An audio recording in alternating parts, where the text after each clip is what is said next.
The last time we climbed aboard a CanAm Spyder was soon after it was introduced in 2008, so a week with the sporty 2016 F3S Special Edition gave us a good chance to see how far the three-wheeler has come. Since the Spyder's initial launch, CanAm has added models and made numerous changes, including adding larger three-cylinder engines and an optional semi-automatic 6-speed drivetrain. What hasn't changed is that riding a Spyder is still not like riding a motorcycle, and that's okay.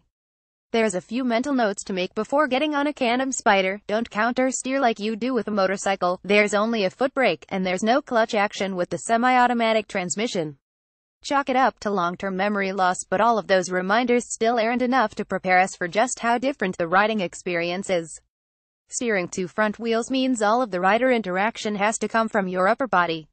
You can clamp your knees into the gas tank for more control. You can even lean into a turn. But all of the steering happens by turning the front end into a corner and letting the dynamic power steering do its work. Experienced motorcycle riders will have to quickly create new muscle memory. We put the Spyder F3S through its paces on an assortment of freeway, crosstown, and foothill driving. Our initial impression on the freeway was that the Spyder felt ultra-sensitive to every slight change in the road. It seemed to easily veer off track at the vagaries that are endemic to aging California highways.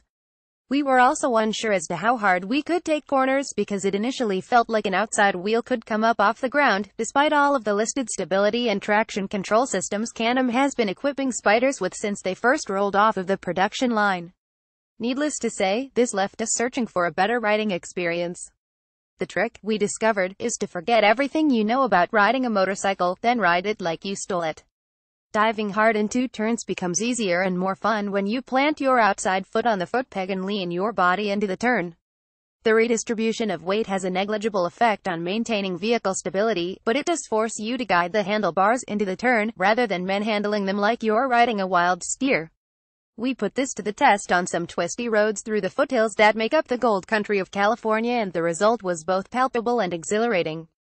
We're not talking knee sliders here, but once we got the hang of it, we were able to barrel through turns at speeds that would have required a great deal more skill and practice had we been on two wheels. What was equally impressive was the quick throttle response of the 1330cc Rotax inline three-cylinder engine. We used a chunk of its 115 horsepower, 86 kilowatts and 96 lb-ft 130 newton-meters of torque coming out of the apex of a turn when a straight line presented itself, or when passing lumbering trucks or tourists on the faster freeways.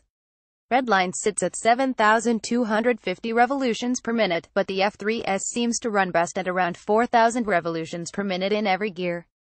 Keep in mind the current Spyder engine is almost 400 cc larger than the original Rotax V-twin that powered the Spyders up until 2014. The inline 3 revs up higher, and is also smoother across the entire rev range. As with many of the CanAm models, the F3S comes with either the 6-speed manual or 6-speed automatic. The one we demoed was equipped with the latter, which did take some getting used to. Shift up by pushing in one pedal, shift down by flipping the other one toward you. If you forget to do the latter when coming to a stop, the system downshifts for you. There's also cruise control on board, though most of the traffic conditions we were in prevented us from thoroughly putting it through its paces. The AB system with 4-piston fixed caliper Brembos up front and a single-piston floating caliper out back does a fine job of bringing the F3S to slow and rapid halts. The single right brake pedal eliminates the standard right-hand brake found on most motorcycles, so initially you might find your right hand grabbing for air. The digital gauges are easy to read and provide the standard gas, trip, clock and outside temperature readings. The speedometer and tachometer are both analog and equally easy to see in both day and nighttime situations. CanAm equips the F3S with a robust 7.1-gallon 27-liter tank, although gas mileage is going to vary depending on the size of the rider, and how aggressive he or she treats the throttle. We found average gas mileage figures came in at around 38 mpg 7.4 L 100 kilometers. That means ya will be able to ride this Spyder for at least 200 miles 322 kilometers before you have to start looking for a gas station. But don't look to this model to be your touring vehicle. The upfront trunk holds just over 6 gallons 24.4 L, not nearly enough for much more than a day trip worth of snacks and another layer of clothing if the weather changes. The rear passenger grab handles do provide a way to strap a duffel onto the rear seat, and CanAm makes a couple of optional attachable side and rear bags for added cargo capacity. The F3S has a comfortable upright riding position with a relatively low seat height, 26.6 inches compared to 30 inches on their touring models, and pullback style handlebars. Riders of different builds will appreciate CanAm's UFIT custom fitting system that allows you to adjust the rider foot pegs and handlebars.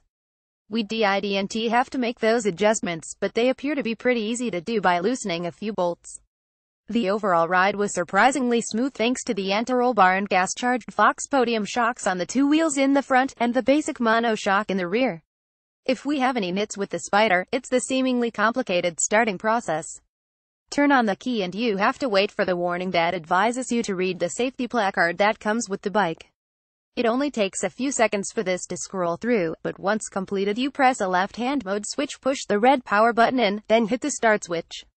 As it turns out, there's actually a legal reason for this. Rather than plaster the bike with the typical safety and related warning stickers found on any motorcycle, CanAm decided to eliminate these. Its legal department advised that it still needed some kind of visible warning, thus the safety readout before starting. We also had some issues with putting the F3S in reverse. Again, it's a push-button combination to shift it into gear. Once we mastered it, we were thankful it was there, because even though the F3S are the smallest of the Spyder models, they still weigh in at 850 pounds, 356 kilograms. Our only other major complaint was the lack of a windshield. As comfortable as the wide seat and upright sitting position are, the wind buffeting without a windshield is substantial. A good full-face helmet helped, and CanAm does offer a couple of windshield options for this model. The 2016 F3S Special Series starts at $23,549. For that, you'll get a blacked-out paint scheme, special wheels and other cosmetic features. You might want to wait until the 2017 models hit the showroom floor, though, since CanAm is cutting the price of a base F3 model to just below $17,000.